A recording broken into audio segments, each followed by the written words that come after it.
Once you have a receiver completed, it's time to work on your slide.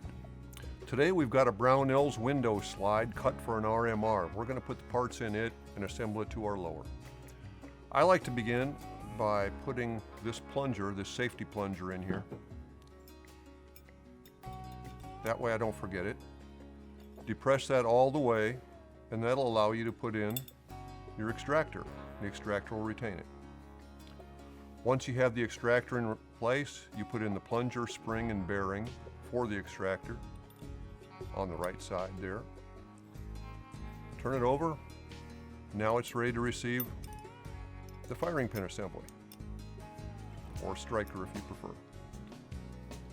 Now all we have to do is depress this firing pin assembly, slide on the back cover, get it started, and then we can depress our extractor plunger. Once you do that, tap it into place. Everything seats. Now that we got the internal parts in, we'll go ahead and put sights on. We're going to use suppressor height sights because we're mounting an RMR and it'll give us better visibility.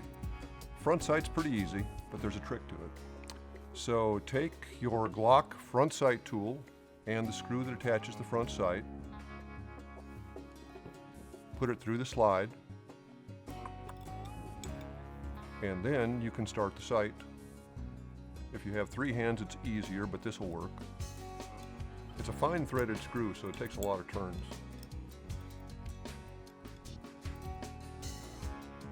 For the rear sight, that is dovetailed in and it's slightly oversized. It has a compression groove there, so this will shrink to fit this dovetail, but we're going to use a sight pusher because this is a tritium sight. We don't want to bang on it excessively.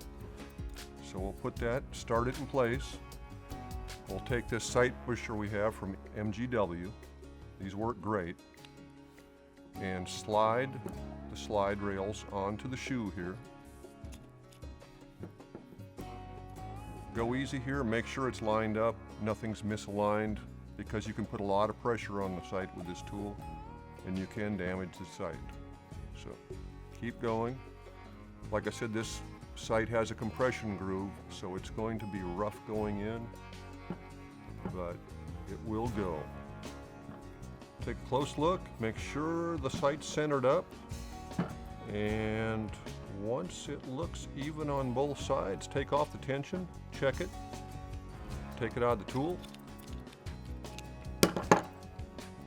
That looks real good. So we got a set of sights on there. One more thing to do, put on the RMR. And that's pretty easy. The RMR mounts with 2 screws. So we'll pop this into place, start the screws in,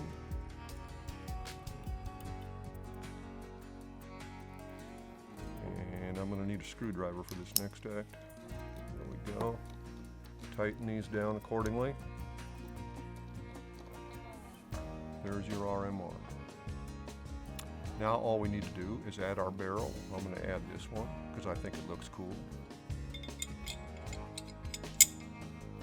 And put on our recoil assembly. So we have a complete slide assembly with recoil spring, RMR, open sights. We're all ready to go. In fact, let's put it on now. Everything looks ready, and oh yeah, that's the way it's supposed to work. Nice little package, Polymer80 receiver, Brownell's slide, nice combination. If you have any questions about building one of these, feel free to give us a call on the tech line. We'll be glad to help you out and advise you on parts, procedures, whatever you need to know. Good luck with your build.